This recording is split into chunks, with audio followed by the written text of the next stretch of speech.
juga berorientasi pada product development life cycle. Product development life cycle itu merupakan proses yang digunakan untuk merealisasikan suatu produk dari sebuah ide menjadi realita. Untuk merealisasikan produk dari ide menjadi realita ini itu berlangsung pada proses design thinking tahap ketiga, yaitu ideation. Dan hal ini itu bisa berlangsung sebelum, sesudah, atau mungkin bersamaan. Untuk risetnya sendiri dibagi menjadi 3 kategori, yaitu ada foundational research, design research, dan juga post-launch research. Untuk foundational research itu yaitu merupakan riset yang dilakukan sebelum adanya desain apapun. Dan tujuannya dari foundational research itu ingin menentukan masalah yang dipecahkan solusinya itu seperti apa. Dan ini pun menyangkut tentang identifikasi pada pain point dari user itu sendiri. Dan ini tuh berfokus kepada apa yang harus kita buat, apa masalah yang dimiliki user, dan bagaimana cara menyelesaikannya. Untuk design research, yaitu merupakan riset yang sudah dilakukan sesudah ada proses desain itu sendiri. Dan itu bisa berupa bagaimana experience-nya, bagaimana prototype-nya, apakah sulit atau tidak, dan jika ada kesulitan, seperti apa kesulitannya. Dan goals-nya itu sendiri yaitu bagaimana produk itu harus dibuat, bagaimana cara kita membuat produk ini. Dan design research ini juga bisa mengurangi masalah bagi para desainer ketika user ini berinteraksi dengan prototipe-nya itu nanti seperti apa. Dan ini bisa dilakukan baik ketika produk itu sudah ada, maksudnya bisa untuk finalisasinya nanti seperti apa, ataupun mungkin bisa dari layout-nya, dari wireframe-nya juga masih bisa. Dan untuk post-launch research, yaitu merupakan riset yang bertujuan untuk mengevaluasi apakah riset dan hasil ini tuh sudah sesuai atau belum. Tujuannya itu untuk memahami pengalaman dari user itu seperti apa, dan untuk mengevaluasi apakah sudah bagus atau belum, dan apakah dari tim UX research itu sendiri sudah berhasil atau belum. Dan jika belum, kita harus melakukan riset lagi untuk mengimprovisasi nantinya itu seperti apa untuk menjadi lebih baik. Next, lanjut ke key quality. Untuk key quality-nya itu ada dibagi 3, yaitu ada empathy, pragmatism, dan juga collaboration. Untuk empathy yaitu mampu memahami perasaan atau pemikiran orang lain dalam suatu situasi. Orang lain di sini itu bisa kita sebut sebagai user. Dan bagaimana tugas dari sang UX researcher ini itu memahami perasaan, perilaku, atau pemikiran dari user itu sendiri.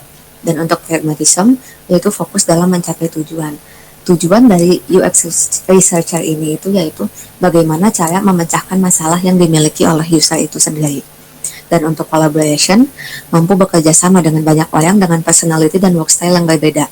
Untuk kolaborasi ini itu bisa dikatakan tim UX researcher itu bisa berkolaborasi dengan UX designer dan juga UI designernya.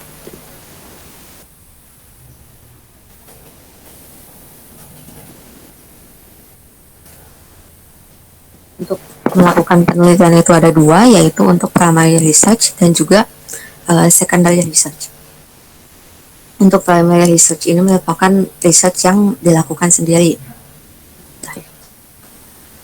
Sedangkan untuk secondary research yaitu research yang dilakukan berdasarkan kumpulan informasi yang berasal dari orang lain. Untuk primary research yaitu bisa dilakukan interview bersama dengan user, ataupun bisa melakukan survei, atau mungkin bisa juga melakukan usability study. Intinya highlight dari sini yaitu agar tim UX research itu mendengar feedbacknya langsung dari user itu seperti apa. Sedangkan untuk secondary research yaitu informasi yang didapatkan itu berasal dari orang lain. Contohnya bisa juga dari buku, artikel, ataupun jurnal. Dan terkadang secara tidak sadar itu kita sudah melakukan secondary research itu. Dan untuk secondary research ini dilakukan ketika tahap awal dari proses product development life cycle, jauh sebelum adanya ideation, atau bisa disebut design thinking tahap ketiga. Tapi hal yang perlu diperhatikan itu, secondary research itu biasanya lebih fokus kepada product lead atau product management itu sendiri dibandingkan dari tim UX-nya itu. Tapi dengan adanya kolaborasi ini tentunya bisa dihasilkan insight yang lebih banyak, dan itu bisa mendapatkan empati yang lebih dari user itu sendiri. Untuk riset yang dilakukan itu ada dua tipe, yaitu kualitatif dan juga kuantitatif. Untuk kuantitatif yaitu data yang diperoleh berdasarkan jumlah numerik, bisa dilakukan survei kepada beberapa orang dalam jumlah besar. Dan hal ini itu sering menjawab pertanyaan semacam berapa banyak. Contohnya, ketika kamu ingin tahu berapa banyak user yang menggunakan produknya, gunakanlah metode kuantitatif. Sedangkan untuk kualitatif, data yang diperoleh itu berdasarkan observasi pada apa dan kenapa suatu hal itu terjadi. Di sisi lain, untuk kualitatif itu fokus kepada sekelompok orang dalam jumlah yang bisa dibilang lebih kecil, dan biasanya dilakukan interview secara rinci yang nantinya itu akan memahami sang user itu dengan lebih detail. Dan untuk kualitatif ini lebih menjawab kenapa atau bagaimana ini terjadi. Dan jika kita ingin mengetahui user memiliki pengalaman yang buruk terhadap penggunaan suatu produk dan ingin memperbaikinya, maka gunakanlah kualitatif. Untuk kesimpulannya, bisa dikatakan bahwa research dengan kuantitatif itu memberimu berapa, maksudnya itu berapa banyak, karena lebih tergolong sebagai numerik. Sedangkan untuk research secara kualitatif itu memberimu kenapa, karena bisa dikatakan itu sebagai kualitas. Untuk hal-hal yang perlu dipertimbangkan sebelum melakukan riset yaitu jangka waktu, budget, dan juga sumber daya manusia. Untuk jangka waktunya kita harus mempertimbangkan seberapa lama riset ini akan dilakukan. Apakah cukup dalam jangka waktu yang cukup panjang atau pendek. Dan untuk budgetnya, budget itu misalkan ketika kita ingin melakukan interview dengan user, baik online maupun offline. Jikalau online, berapa biaya yang harus dikeluarkan untuk kuotanya tersebut. Sedangkan untuk offline, bisa dipertimbangkan apakah kita memerlukan transportasi atau mungkin untuk usernya itu memerlukan konsumsi dan lain sebagainya. Dan yang terakhir, sumber daya manusia. Dan sumber daya manusia itu bisa dikatakan bahwa user itu sendiri. Jika tidak ada sumber daya manusia, riset apa yang akan dilakukan? Next. Untuk contoh pengumpulan datanya itu ada yang bisa dilakukan. Contohnya bisa interview, survei, ataupun usability testing. Untuk interview yaitu merupakan teknik mengumpulkan data berdasarkan wawancara kepada sekelompok orang dengan maksud atau tujuan tertentu. Untuk interview itu sendiri biasanya seorang UX researcher ini menanyakan hal-hal detail kepada user, dan hal ini tuh bisa masuk ke dalam kategori kualitatif ataupun kuantitatif bergantung dengan situasi dan kondisi yang terjadi. Jika ingin berdasarkan jumlah berapa banyak, maka tergolong kuantitatif. Namun jika ingin lebih detail bagaimana pengalamannya dengan suatu produk dan how to improve it, gunakan kualitatif. Selanjutnya untuk survei, merupakan aktivitas di mana banyak orang bertanya mengenai pertanyaan yang sama dengan tujuan memahami apa yang kebanyakan orang pikirkan tentang suatu produk.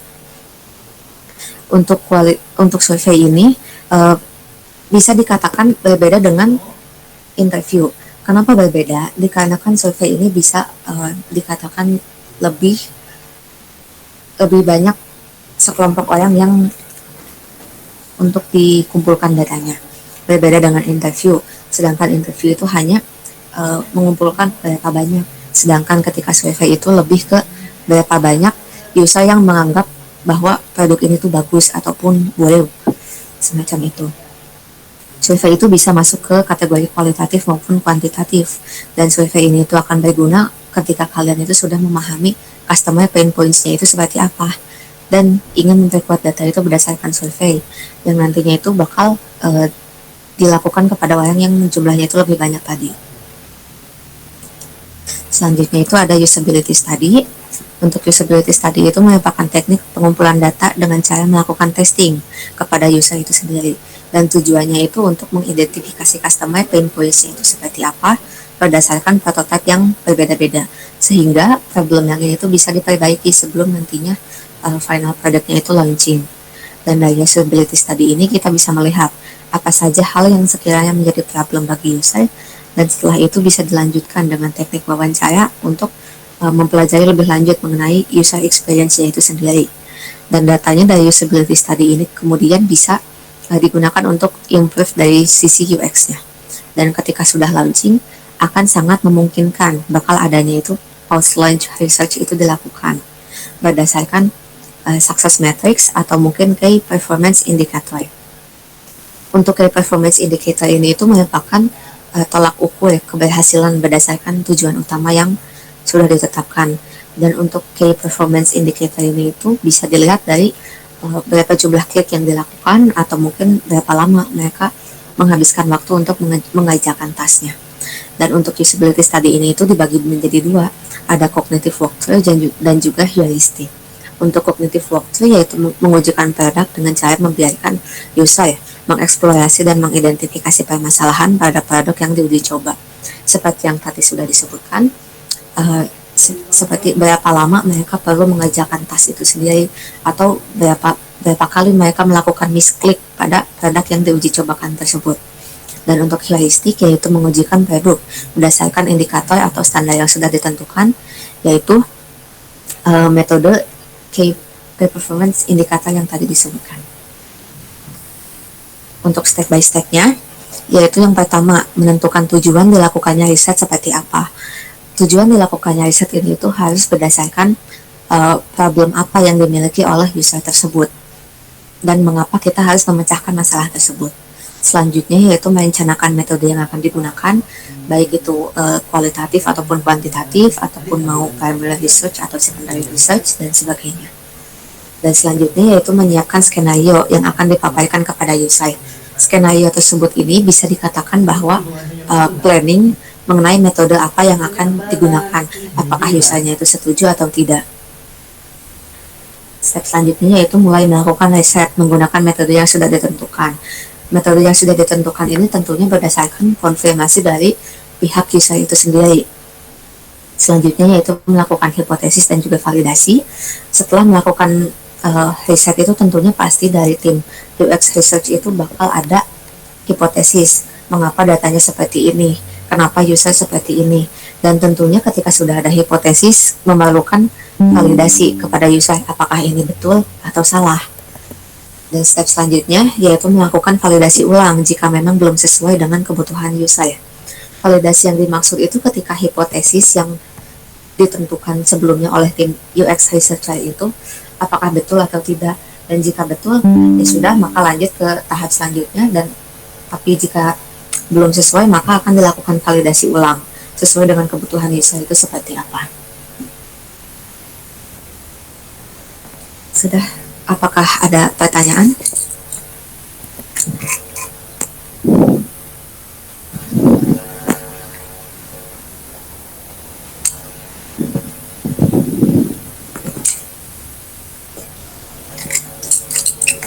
Yang mau bertanya boleh acungkan aja.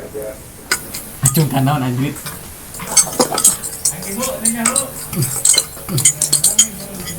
Nah, ibu. Ya boleh. Sahu lah bu. Ketum HP bu, ketum bu. Oke, untuk Kang Sarip silakan. Assalamualaikum warahmatullahi wabarakatuh. Waalaikumsalam warahmatullahi wabarakatuh. Waalaikumsalam warahmatullahi wabarakatuh. Saya boleh nampilin slide lagi yang tadi empathize kayak gitu ingat ya?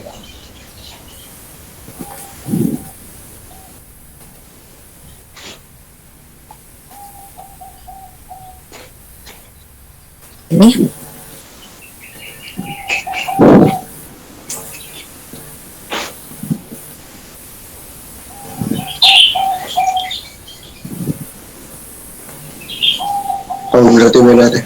Nah kan saya tuh ikut kelas UX, belajar UX desainnya. Nah ini kan sekarang membahas terkait UX research. Nah UX research sama UX design itu apakah hal yang beda atau itu emang sama-sama aja gitu kan? Jadi nggak ada bedanya antara UX research sama UX design. Oke, jadi kalau untuk UX research itu mereka lebih fokus kepada penelitian, lebih fokus kepada bagaimana memecahkan masalah dari user itu sendiri. Sedangkan kalau untuk UX design itu, mereka itu biasanya lebih bergabung dengan UI designernya. Namun untuk UX design itu mereka itu lebih fokus kepada layoutnya harus seperti apa, wireframe-nya itu harus seperti apa. Setelah yang tadi disebutkan itu kan contohnya dari yang usability testing itu kan nanti ketahuan, oh problemnya user itu di sini, oh alurnya itu membingungkan, oh kayak gini.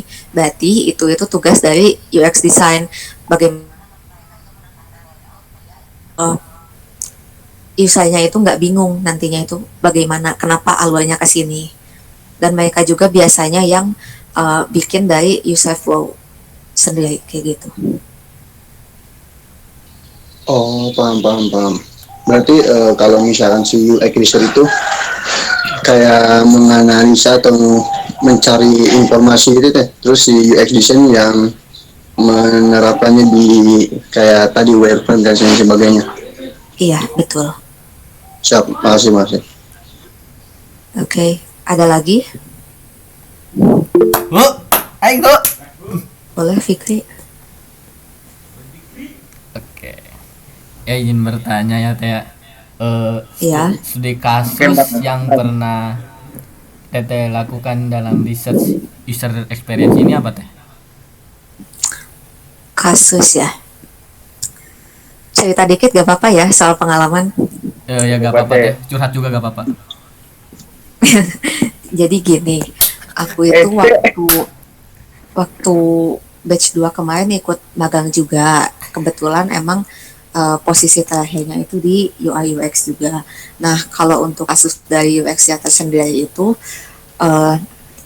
apa ya, kendalanya itu di UX research-nya itu kalau misalnya mau follow up ke usernya, karena kadang-kadang kalau ditanya bingungnya di mana, ya kalau dijawab banyaknya tuh kayak bingung semua, sedangkan dari kami sendiri itu bingungnya tuh kayak semua itu tuh dari mananya dulu gitu, apakah emang dari desainnya atau emang secara keseluruhan atau mungkin karena memang masih baru makanya itu nggak paham, biasanya kayak gitu. Dan itu tuh jadi tugas dari UX design juga, gimana caranya biar user itu nggak bingung. Sedangkan kalau dari UX research itu kalau emang beneran apa ya, beneran ngelakuin dari awal banget gitu, terutama mereka di perusahaan gede, mereka itu benar-benar ngelakuin dari nol banget, riset yang secara primary kayak gimana, secondary kayak gimana, kualitatif kuantitatifnya kayak gimana.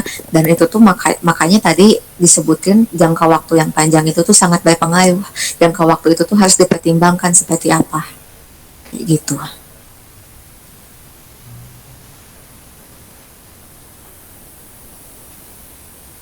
Oh itu studi kasusnya apa ya Teh? Kalau dulu itu aku tuh ada kebagian tugasnya itu melakukan redesign website, karena website yang dulu itu bisa kebilang nggak efektif gitu, kayak gitu. Oh berarti kurang responsif gitu ya Teh? Ya, contohnya tuh ada kayak beberapa fitur yang kedouble, kayak misal di awal itu suka ada login atau apa sign up kayak gitu. Nantinya tuh ketika di bawah artikel tuh ada lagi daftarkan dirimu. Itu kan kayak kedouble, ujung-ujungnya kayak bikin akun lagi gitu, kayak gitu. Atau mungkin kayak beberapa fitur waktu itu tuh ada fitur buat mentor, dan itu tuh kayak buat ngeakses nilai sama ngasih nilai dari mentinya itu tuh kayak kedouble lagi, dan itu tuh dirasa kurang efektif karena jadinya juga bingung gitu.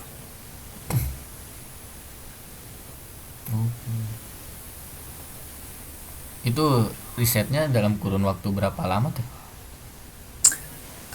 Karena waktu itu aku penempatannya cuma sekitar 2 bulan ya, Notis. belum selesai sebetulnya, tapi udah keburu selesai periode magangnya. Cuman emang terakhir itu masih belum fix juga, jadi bisa dikatakan ya lama, mungkin bisa 2 bulan atau 3 bulan juga masih belum selesai.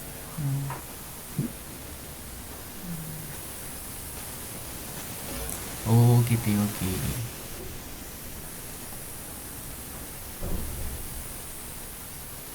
Wis Bu, gitu Bu. Ada lagi? Yo, yang lainnya yang mau bertanya.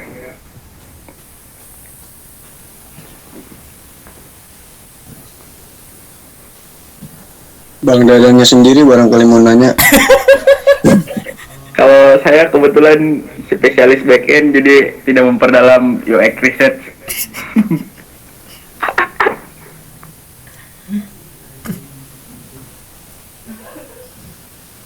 Nah sih yuk, tadi yuk persiapan lu jadi yuk UX research guys Chan. Iya, silahkan. Teh izin bertanya, kalau UX research itu kira-kira kalau di perkuliahan itu di semester berapa ya Teh? Waduh, Masih. kalau soal perkuliahan ini kurang tahu ya, soalnya bukan anak TI atau SI juga ya. Cuman ya kurang tahu deh, barangkali ada yang bisa jawab yang lain. Mas Saiful, ini prodi apa Mas Saiful? Saya di TI Kang. Di TI. Nah, selama mengikuti perkuliahan di TI sampai sekarang semester 7, itu saya belum menemukan mata kuliah UI UX ataupun UX design atau UX research. Jadi kalau misalkan nungguin mata kuliah ini kemungkinan tidak ada. Nah, kemungkinan juga nggak tahu sih, sekarang kan kalau nggak salah lagi merancang kurikulum baru. Entah itu nanti masuk atau enggak, dilihat lagi aja. Tapi selama saya kuliah itu nggak ada mata kuliah ini. Cuman paling nanti ada di mata kuliah komunikasi yang Pak itu teh. Pastilah masih ingat yang sekarang dijalanin teh. Interaksi manusia komputer, IMK. Kemungkinan akan disinggung di mata kuliah itu sih. Oke Kang, makasih Kang. Nanya gini. TI. Ada lagi? Apa yang harus dipersiapkan gitu kesu ente tuh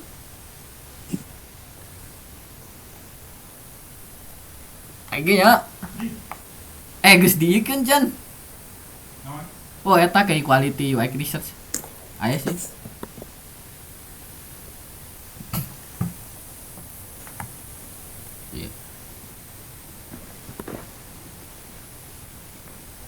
Kalau UX design, kalau UX design tidak akur dengan UX research gimana? coba. Saya izin bertanya, kalau UX design sama UX research itu ada kemungkinan tidak sama gitu, kayak miskomunikasi gitu enggak sih? Misal dari UX desainnya gimana gitu?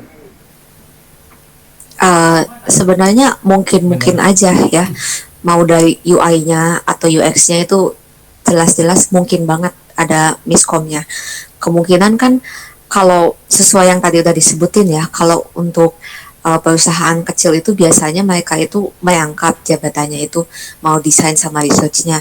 Tapi kalau untuk perusahaan besar itu kan pisah gitu. Nah, kemungkinan untuk miskomnya itu kalau di perusahaan besar itu emang lebih besar lagi gitu, karena timnya itu berbeda gitu kan.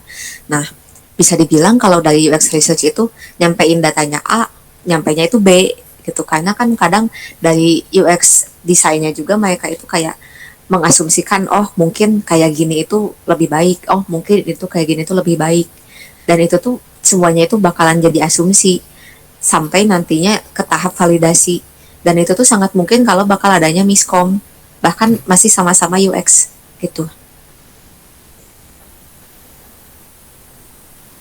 Yang harus diatasi kok. Kanjut lagi. Gitu.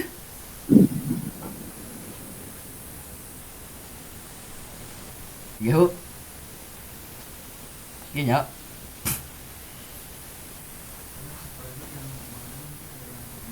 Atomik nahu. Siapa lagi yang mau nanya? Mungkin ada yang kurang jelas dari materinya atau gimana? Ya tanya aja ya, nggak apa-apa, santai-santai aja. Bang Wira, biasanya tuh Bang Wira tuh.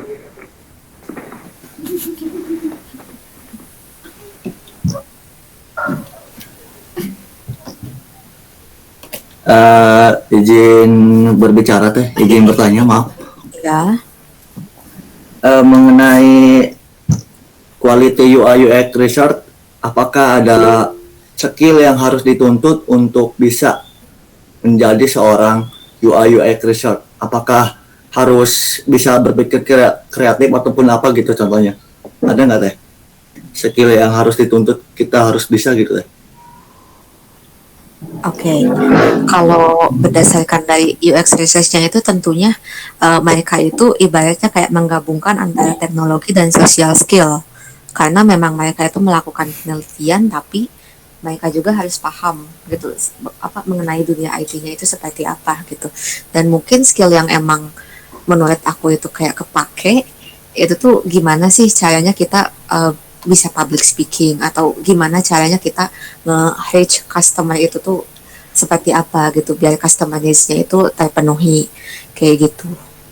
Dan bagaimana caranya berkolaborasi dengan tim biar nggak ada miskom juga kayak yang tadi disebutin.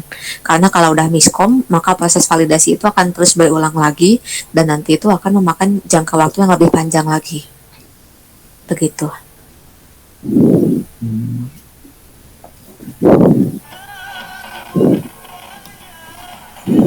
Izin bertanya lagi, tak boleh? Boleh? Mengenai UI UX research, apakah kita harus apa ya, gimana ya? Apakah kita harus sering melihat kayak semacam referensi gitu, kayak dokumentasi dari suatu website ataupun enggak? Gimana ya? Gitulah mungkin lah. Kayak semacam gitulah. Referensi maksudnya kayak buat websitenya itu nanti kayak gimana gitu. Ya, Oke, kalau itu tuh sebenarnya lebih ke tugas dari UI design sama UX desainnya. Sedangkan kalau untuk UX research-nya itu mereka tuh fokus kepada usernya, penelitiannya, masalahnya itu seperti apa, yang nantinya itu akan mereka lempar lagi ke tim UI UX desainnya itu kayak gimana, kayak gitu. ya, ya, ya.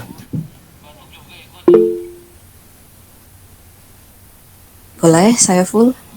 Teh izin bertanya lagi. Ya. Kira-kira kalau mau belajar UX research ini ada gak platform website khusus yang buat kita belajar gitu? Terima kasih Teh. Kalau untuk website kayak gitu sebenarnya aku belum nyampe nyari tahu juga ya. Mungkin kalau yang lain ada yang tahu boleh ditulis di chat. Tapi untuk sejauh ini aku tahu kayak gitu karena pengalaman magang. Karena kebetulan untuk sekarang juga posisi magang penempatan di UI UX. Iya Teh, makasih.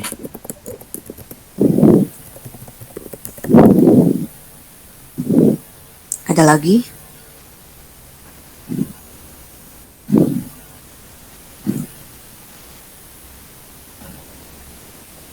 Gus Bro,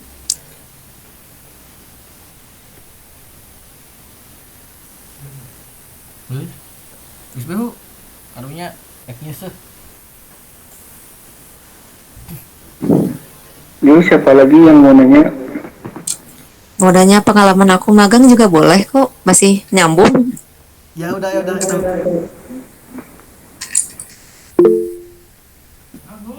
Tadi pengalaman magang. Boleh Ali. Ya. Nah, tapi Iya. UX research kayak sama kayak analisis gitu. Kalau untuk disamakan dengan analisis gitu kayak data analis gitu bisa dibilang sebetulnya beda sih.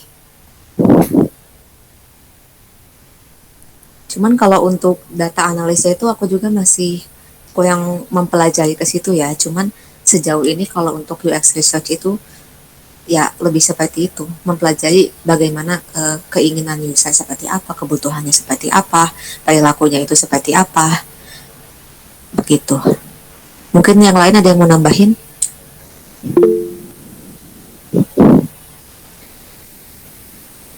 Ya boleh, nanti poin-poinnya aku kasih ya.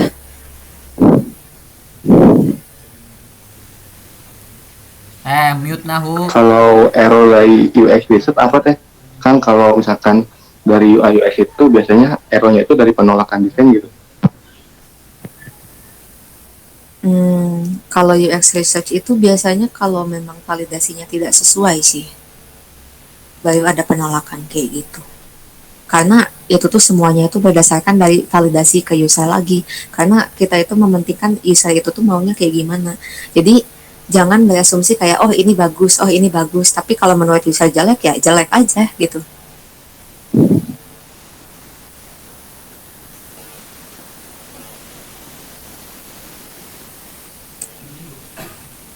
Pengalaman magang.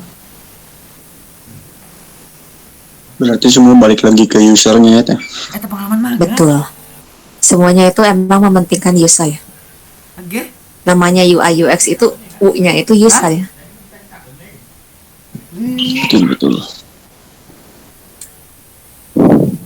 Pengalaman segala magang. Ada lagi? Yang didapetin gitu.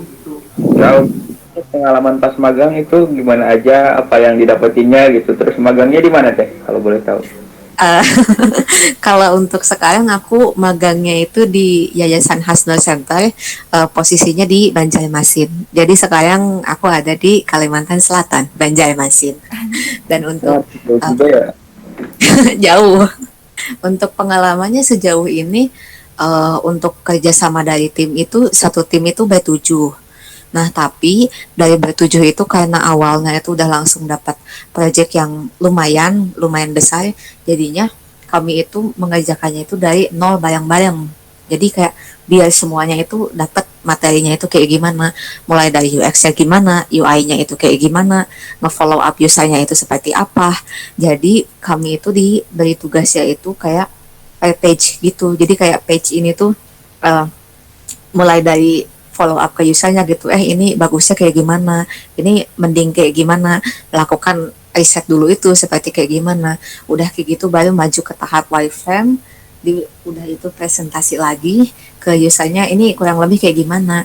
Tapi untuk present itu masih dalam konteks satu tim ya, walaupun emang tugasnya itu beda-beda gitu, nanti setelah itu baru lanjut ke UI-nya itu seperti apa, begitu.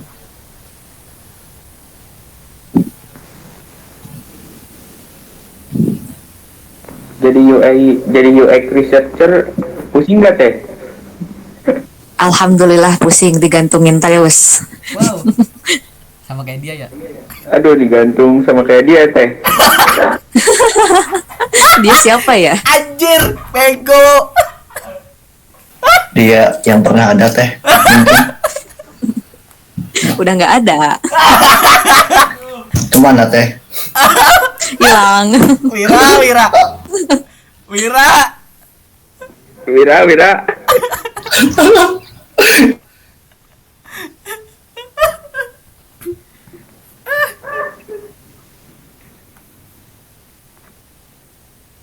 Yuk, ada lagi yang mau nanya? Ada lagi. Teh Denis. Boleh, ceweknya mana? Ya, Teh Denis mana Teh Denis? Ya, izin bertanya teh. Iya, Kan tadi itu UX research itu kan kayak meneliti ya, riset gitu.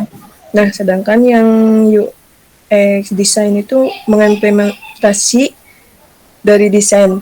Nah, menurut Teteh yang lebih dikuasai sama Teteh yang disuka gitu, yang mana teh?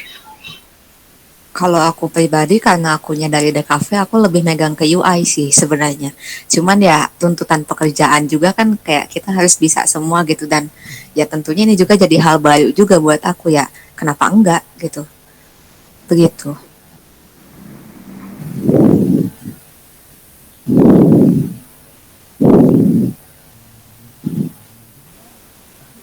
Mute. Teh, kalau saya Ya. simpulin sih gini ya teh. Jadi kita tuh sebagai UX researcher itu meneliti dulu gimana user ingin gitunya, atau misalkan apa yang ingin diimplementasikan ke aplikasi atau website gitu. Terus kita langsung bilang ke UX design atau UI design gitu. Baru diimplementasiin di developernya gitu. Apakah begitu atau gimana teh? Iya, betul. Cuman perlu diperhatikan lagi, nggak selamanya pekerjaan itu mulus. Karena yang terjadi di aku untuk saat ini, awalnya aku dapat briefing project itu dari tim web dev-nya dulu. Padahal harusnya kan kebalik ya. Cuman itulah pekerjaan gitu. Tapi tetap aja yang namanya dari riset itu emang harus dilakuin dari nol. Validasi lagi butuhnya gimana. Baru ke UX design sama UI desainnya itu kayak gimana. Dan udah gitu balik lagi ke web devnya gitu. Kenapa hal ini dilakuin juga karena beberapa orang yang di web dev itu tuh belum tentu bisa ngoding semuanya. Karena emang katanya ada beberapa elemen yang nggak bisa dikodingin itu kayak gimana gitu. Bahkan ya udah jadi hal yang lumrah banget gitu dari tim desainer sama front end itu berantem. Bahkan kemarin juga gitu. Oh, jadi kalau misalkan tidak bisa harus balik lagi ya ke UI UX Betul. research. Oh, Iya, validasi lagi. Kalau gini boleh nggak? Karena terkadang user itu pengennya gini. Dan dari kita tim UI UX ya kita wujudin dong, oh desainnya kayak gini, ini gimana, bagus nggak? Tapi ketika emang anak web devnya nggak bisa ngoding ya, ya udah balik lagi ke usernya. Kalau ganti kayak gini bisa nggak? Gitu. Jadi emang kesepakatan bersama aja semuanya itu. Iya ya, kadang saya juga suka bingung kalau lihat-lihat di Instagram yang suka ada desain-desain yang terlalu kompleks gitu kan, diimplementasinya gimana gitu kan, saya juga bingung kadang. Iya ya. Tapi ya balik lagi kemauan user ya.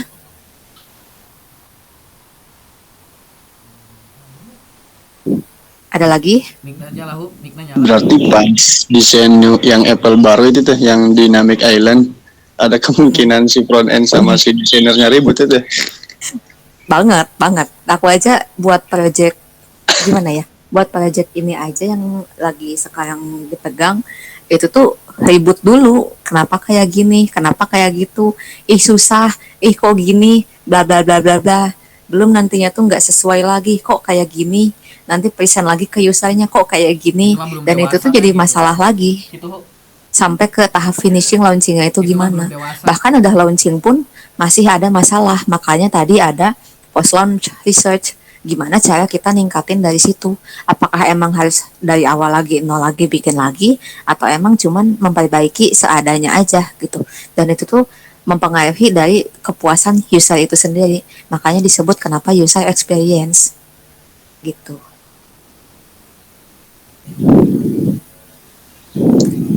Berarti perbandingannya teknik sipil sama teknik arsitektur itu di sini ya teh. UI UX sama front end. Bisa. Oh, bisa aja gitu. Aduh, bisa aja Bang Sarip. Mantap.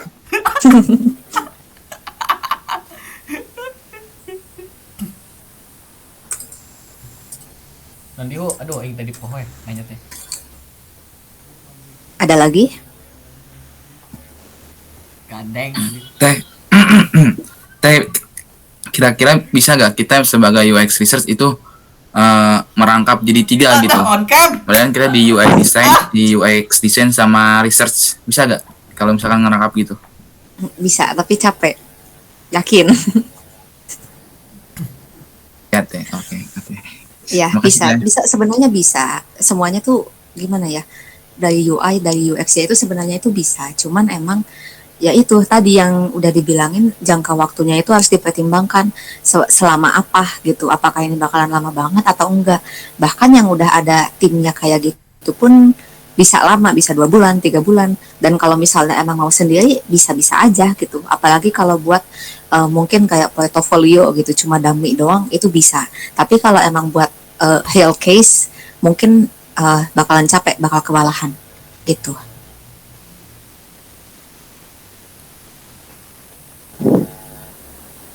Ada lagi? Oh iya teh, kalau boleh tahu barangkali teteh tahu mungkin ya, kalau yang dimaksud dummy dari website itu kayak gimana sih teh? Desain aja atau gimana sih? Oke. Kalau dummy itu berdasarkan yang aku kerjakan ya. Dummy itu tuh kayak ibaratnya tuh kayak apa ya? Cuma contoh doang. Jadi kayak kita mau apa ya? Kita dapat brief nih dari user. Coba tolong bikinin website ini gitu. Untuk project yang kemarin itu kan aku ada disuruh bikin website alumni support network. Nah iya, data bohongan maksudnya tuh gitu. Kita dapat project alumni support network kan. Nah terus sudah gitu tuh kan daripada apa ya, kan biasanya tuh kayak masih loyam ipsum tuh si copywritingnya, usernya itu minta coba tolong dong kalau pakai dummy itu kayak gimana. Nah dummy itu ya emang itu data bohongan, maksudnya tuh kayak tiba-tiba ditambahin ada data ini itu padahal ya sebenarnya itu tuh nggak ada gitu, kayak cuman yang penting penuh dulu, yang penting kelihatan finalnya kayak gimana, dan urusan nantinya itu biar dari tim web devnya itu gampang, kayak oh ini tuh nanti tuh tampilannya bakal gini, oh ini tuh bakalan kayak gini gitu. Berarti itu tuh udah dalam bentuk desain gitu ya? Desain atau Ya, dalam bentuk ML? dalam bentuk desain biasanya masih di Figma gitu. Oh, Nanti bakal ada prototype-nya, nanti dari prototype itu tuh bakal nunjukin alurnya tuh kayak gimana. Oh, dari sini tuh ke sini, misal kayak dari landing page. Kalau login oh ke sini, nanti dari login tuh masuk ke dashboard. Oh, dari dashboard tuh gini. Misal masuk langsung ke data alumni. Di data alumni itu kan pasti nama-namanya tuh kayak bohongan lah ya, siapa gitu kan. Nanti kan kita di-scroll, oh ini tuh kayak gini jadinya nantinya. Kayak gitu, itu tuh dengan tujuan nanti user itu tahu, oh nanti tuh finalisasinya kayak gini, dan nanti tuh bakal dari tim apa web devnya juga mereka tuh nggak bingung kok kosong, nanti ini diisi apa, fotonya gimana, kayak gitu. Nanti soal paddingnya kayak gimana, marginnya kayak gimana, itu tuh kan emang harus ada dari desain si dummy-nya itu, dan itu tuh tugas dari si UI UX design kayak gitu. Sedangkan kalau untuk UX research itu mereka bisa dibilang nggak berkecimpung lah ke bagian desainnya itu, karena mereka itu fokus ke usernya itu pengennya gimana gitu gitu. oke, saya siap. Kan kalau yang saya tahu dummy itu data bohongan aja gitu. Ya emang bener bener betul data bohongan, Kirain perasaan dummy itu. tapi data bohongan itu tuh ada tujuannya, bukan cuman asal bagus doang gitu. Oke deh, terima kasih. Yo. Oke, ada lagi? Oh. Iya. Aduh, portofolio. Untuk portofolio UX research sih kalau dari aku pribadi Yo, masih supaya belum usernya tahu gimana juga gitu. ya kayak gimana, karena memang nggak difokusin ke situ. Mungkin yang lain ada yang Hah? mau bantu jawab?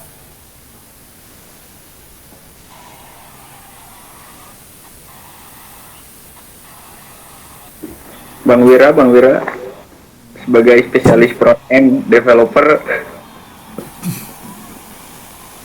Kok saya?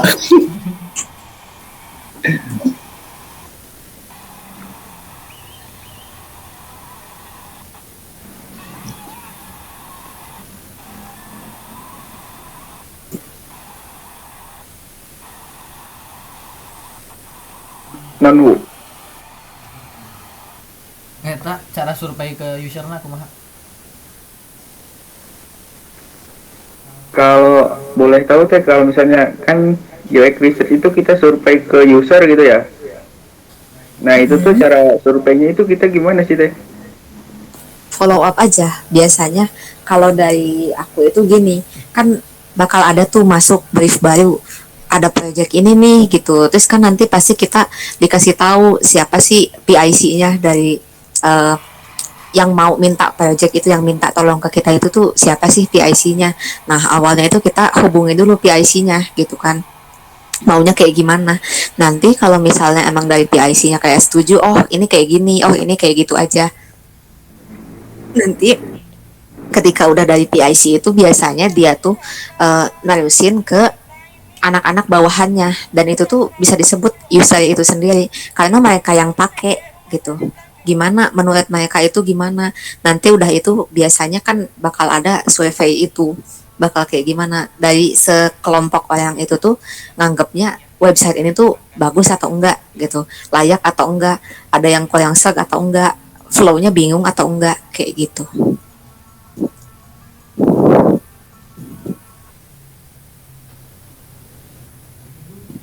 Gas gas gas. Gasnya geus jam 10, gas. Besok. Ya siapa lagi?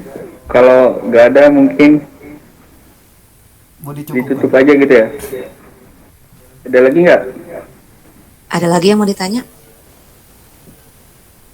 Jadi untuk slide-nya boleh di-share aja teh ke Teh Yulis atau ke Dada. Ya,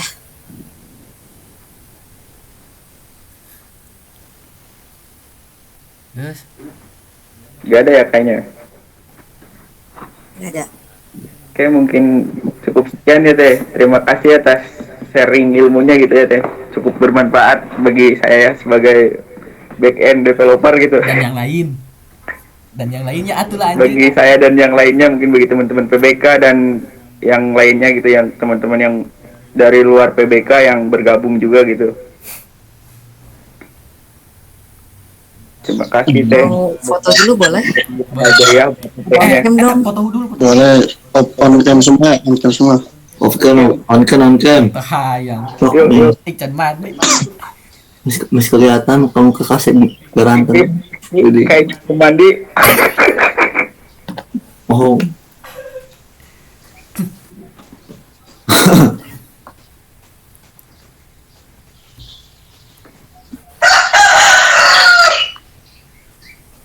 Oke. Ikan mandi. Di screenshot aja Teh sama Tetehnya, pakai laptop enggak Teh? Pakai. Udah segini aja nih. Yang belum mandi gak apa-apa lah, nggak akan diapa-apain. Ali. Ya jangan mandi bro. Udah segini aja. Iya. Ya Teh kayaknya Teh. Oke. Yuk, gaya. Tuh.